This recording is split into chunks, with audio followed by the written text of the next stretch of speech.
Margaret Hale lived in the small town of Charlotte, North Carolina. Her life was calm and stabling 40 years of marriage to Henry, 2 grown children, and grandchildren who came to visit on weekends. She thought she knew her husband better than anyone. One morning, while cleaning Henry's office, she came across a letter she had never seen before. The envelope was open, and inside was a short noting. "Thank you for everything you do for us. I hope to see you next week as we agreed. Love, Linda." Margaret froze.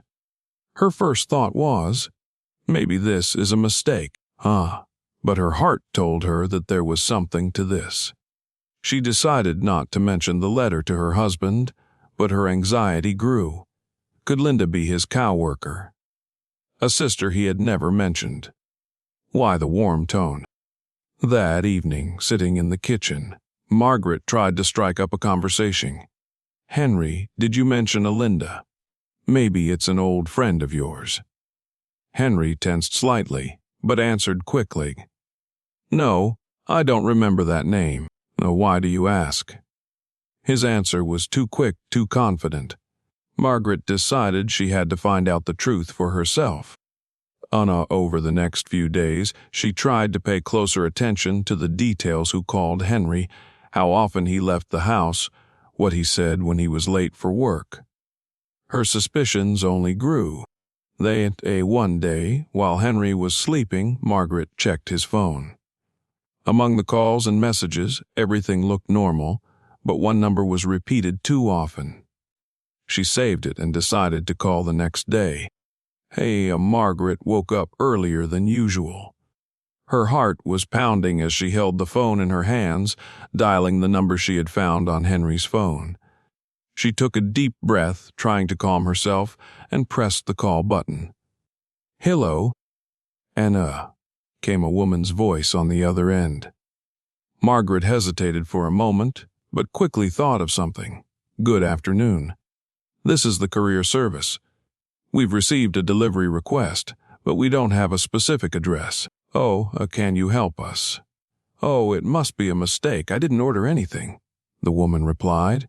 Her voice was soft, but with a hint of anxiety. Margaret quickly said bye, but her suspicions only grew. Who was this woman? The same day, under the pretext of buying groceries, Margaret went to the bank where she and Henry had a joint account. She had always trusted her husband and never inquired about their finances, but now she decided to check the statements for the last few months. "Are you sure you want to see all the transactions?" the manager asked. Yes, please," she replied. While looking through the statement, she came across a strange transaction. A significant amount of money was withdrawn from the account every month and transferred to an account at another bank. "What kind of account is this?" she asked the manager. "It's a personal account in the name of Henry Hale," he replied. This news stunned her. Why would Henry need another account if they had always had a joint account? That evening, Margaret decided to talk to her husband. She was waiting for him to come home, holding a bank statement in her hands. "Henry, we need to talk," she began when he came into the kitchen. "What's wrong?" He asked, visibly nervous. She put the documents in front of him. "What is this account? Why are you withdrawing this kind of money without telling me?" Henry froze for a moment and then answered, "Margaret, it's an account related to my old job. I use it for investments." His voice was calm, but Margaret could see him avoiding her gaze. Margaret decided to tread carefully. She didn't want to cause a scandal until she knew the whole truth. The next morning, she went to the address associated with the mystery account, which she had been able to find out thanks to the bank manager. It was a small apartment in the city center. Her heart sank when she saw a woman standing at the door talking to someone on the phone. It was the same Linda who had answered her call. Margaret watched from a distance, but didn't dare approach. She knew that this was only the beginning, and that there would be even more painful discoveries to come. Margaret could not shake the image of the woman outside the apartment. She decided that she would not wait any longer and live in guesswork. The next day, she summoned up the courage to return to that address. Approaching the door, Margaret knocked. A few seconds later, the same woman she had seen earlier answered the door. "Good afternoon. How could I help you?" The stranger asked in a friendly manner, although her eyes were a little wary. Margaret gathered her strength. "My name is Margaret Hale. My husband is Henry Hale. Do you know him?" The woman froze in place. Her face paled and she put her hand on the doorframe as if she needed support. "Yes, I know him.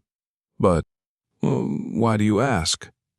Margaret's heart was beating like a bell. For the first time in a long time, she felt like she was losing control of the situation. "Because I'm his wife," she replied firmly. The woman, who identified herself as Linda, took a step back and then invited Margaret in. The apartment was modestly furnished, but there were several photographs on the shelves. Margaret froze when she saw one of Thang Henry, Linda, and a young man who looked about 25. "That's our son, James," Linda said as she saw Margaret staring at the photo. "Your son, Allah," repeated Margaret, feeling the ground slipping away from under her feet. Linda sat down on the couch and began to speak, looking at the flooring. "I don't know where to begin. I met Henry 30 years ago. He told me he had a family, but he promised he would stay with me. He has supported me and James all this time." Margaret could not believe her ears. She was still hoping that this was some kind of terrible misunderstanding. When she got home, Henry was waiting for her. He looked confused, as if he knew Margaret had learned something important. "Henry, I was at Linda's," she said, challenging him. His face turned pale. Margaret, I can explain everything." "Explain? How do you explain that you have a second family? What you've been hiding from me for 30 years? Henry lowered his heading. "I never wanted you to know. I made a mistake, but I was just trying to help them." "And you?" Margaret was devastated. Her world, built on trust and love, had fallen apart in a matter of hours. She couldn't sleep that night, her mind torn between anger, pain, and a sense of betrayal. How could Henry live with her under the same roof and have another family at the same time? Was their love real? Margaret did not leave the house for the next few days. Her life turned into an endless stream of thoughts and memories that now seemed false. Every little thing, dinner with Henry, his warm words, his anniversary gifts, was now questionable. When her daughter Laura came to visit her, Margaret could not hide her state. "Mom, what's wrong? You look as if the whole world has fallen on you," Laura asked, sitting down next to her on the couch. Margaret hesitated to tell the truth, but in the end she confessed Henry. He had another family, another woman, another son. Our whole life has been a lie." Laura's eyes filled with tears. "Mom, how is this possible? We were the perfect family." "I thought so too," Margaret replied with a bitter smile. Meanwhile, Henry tried to talk to her. He would come home on time, prepare dinner, and try to strike up a conversation, but Margaret remained cold and distant. One evening, unable to stand the tension, he said, "Margaret, we have to talk. I know what I did was wrong, but I never meant for it to hurt you." "Hurt me?" Her voice was full of sarcasm. "Henry, you've ruined everything. You took away not only my husband, but my faith in myself." Henry sighed heavily. It was difficult. I couldn't leave them. Linda needed help, and James, he's my son. I couldn't leave him to his fate." "But you were able to live a lie," she replied. "Did you ever love me?" Henry was silent. His silence was worse for Margaret than any words. The situation affected their children as well. Laura stopped visiting her parents, and her brother Michael openly accused Henry. "Dad, you betrayed us. How could you do that to Mom?" he said during one of the dinners that had now turned into a battlefield. Henry tried to justify himself. "Michael, it's not as simple as you think. There are situations in life that cannot be solved correctly." But Michael would not listen. "This is not a situation, Dad. It's your choices. And you made the worst one." Margaret began to notice that her family was falling apart. Her children no longer came to see her together, and even phone calls were becoming less frequent. She felt like she was starting to lose not only her husband, but her children as well. Margaret realized that she could no longer just sit in silence and indulge in regret. She needed to find answers. What had led Henry to lead a double life? Was any of their 40 years of marriage real?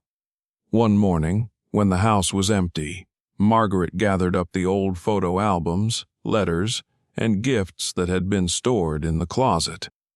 As she laid them out on the kitchen table, trying to find hints of Henry's hidden life, she came across a photo from their first trip to Europe. On the back of the photo was a caption, "Forever yours, Henry." These words made her cry. She could not understand how a man who had once loved her so much could betray her trust. Margaret decided that she needed to see Linda again. This time she wanted to know more about their relationship and about James, Henry's son. When she knocked on the door of that apartment again, Linda looked confused, but invited her inside. "Why are you here?" she asked, trying to remain calm. "I need answers," Margaret replied firmly. How long has this been going on, and what made you agree to this relationship?" Linda thought about it. "I don't know if I can give you the answers you are looking for. I met Henry when I was very young. He was charming, reliable, and he always promised that sooner or later he would be with me only. But it never happened." Margaret felt involuntary sympathy for Linda. They were both victims of one man who may not have known what he wanted. After talking to Linda, Margaret decided to talk to James. He was younger than her children, but the resemblance to Henry was striking. It's important for me to know who my husband was in your life," Margaret said when she met him in a small cafe. James looked confused. "I always knew my father was hiding something. He was with us, but at the same time somewhere far away.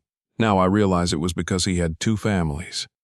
These words were a cold shower for Margaret. She saw that both James and her own children had been held hostage by Henry's choice.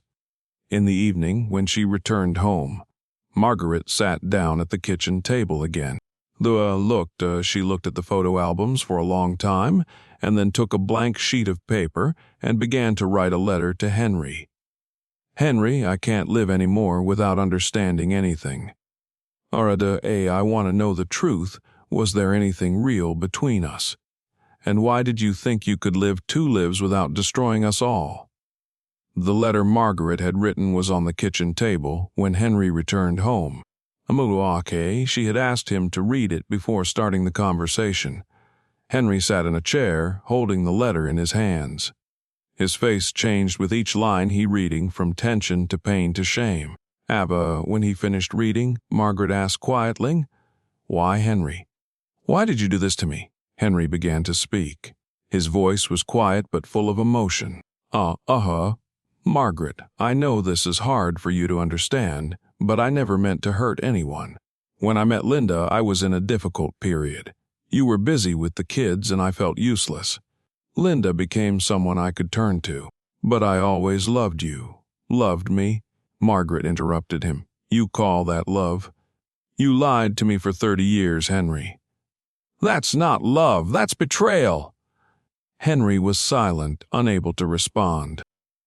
The conversation lasted for several hours. Henry confessed everything, how he was trying to balance his 2 families, how it was exhausting. and how he didn't have the courage to end it. I thought I could give you both everything you needed. But now I see that I have only ruined 2 lives, he said. Margaret asked what had been on her mind all along. Was anything in our life real, Henry? Or was it just a performance to maintain status? Our life was real, Margaret. I never lied about my feelings for you. But I made a terrible mistake, and now I have to live with the consequences.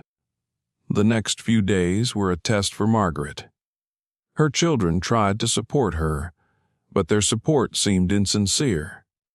Laura openly said that she could no longer see her father, and Michael, though less often, continued to blame Henry.